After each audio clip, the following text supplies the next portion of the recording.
യുവമോർച്ച പ്രവർത്തകർ റോഡ് ഉപരോധിച്ചു. കൊല്ലം കോർപ്പറേഷൻ 54-ാം ഡിവിഷനിലെ ഗോപിക്കട ആലാട്ടുകാവ് റോഡിലെ വെള്ളക്കെട്ട് ഒഴിവാക്കണമെന്നാവശ്യപ്പെട്ടായിരുന്നു പ്രതിഷേധം. അശാസ്ത്രീയമായ ഓട നിർമ്മാണമാണ് വെള്ളക്കെട്ടിന് കാരണമെന്നാണ് ആക്ഷേപം. കോർപ്പറേഷൻ ഡെപ്യൂട്ടി മേയർ താമസിക്കുന്ന ഡിവിഷനിലടക്കം ഇതാണ് സ്ഥിതി. കോർപ്പറേഷനിലെ മറ്റു ഡിവിഷനുകളുടെ ജനങ്ങളുടെ അവസ്ഥ ദുരിതത്തിൽ ആണെന്ന് ചൂണ്ടിക്കാണിച്ചുകൊണ്ടാണ് യുവമോർച്ചയുടെ നേതൃത്വത്തിൽ പ്രതിഷേധ പ്രകടനം നടത്തിയത്.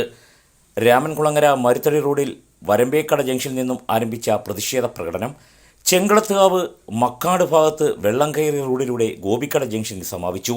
തുടർന്ന് യുവമോർച്ച പ്രവർത്തകർ മരുത്തടി രാമൻകുളങ്ങര റോഡ് ഉപരോധിച്ചു.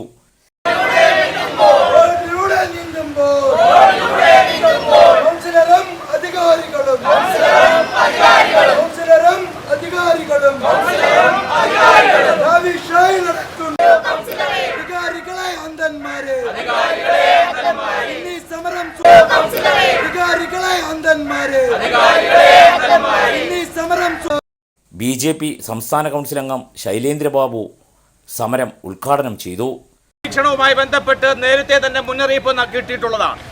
അതുമാത്രമല്ല, ഈ കേരളം ഭരിക്കുന്ന അല്ലെങ്കിൽ കൊല്ലം കോർപ്പറേഷൻ ഭരിക്കുന്ന ഭരണാധികാരികൾ ഈ നാട്ടിലെ സർവ്വസാധാരണക്കാരായിട്ടുള്ള ജനങ്ങൾ ഈ മഴക്കാലത്ത് എങ്ങനെയാണ് അതിജീവിക്കണമെന്നുള്ള നേരത്തെ കൂട്ടിയുള്ള ചിന്തയും അതുപോലെയുള്ള തീരുമാനങ്ങളും എടുക്കുവാൻ അവർക്ക് നിരവധി അവസരങ്ങളുണ്ടായിരുന്നു.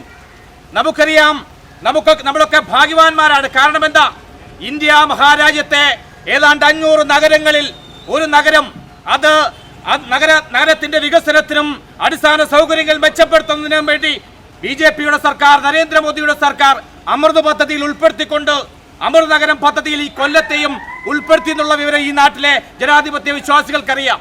ഏതാണ്ട് 2000 റോഡ് ഉപരോധിച്ച യുവമോർച്ച പ്രവർത്തകരെ പോലീസ് അറസ്റ്റ് ചെയ്തു നീക്കി.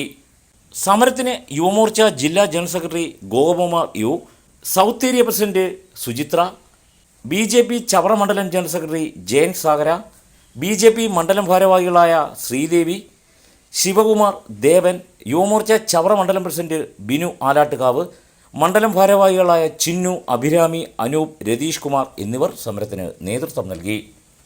ന്യൂസ് ബ്യൂറോ, കൊല്ലം.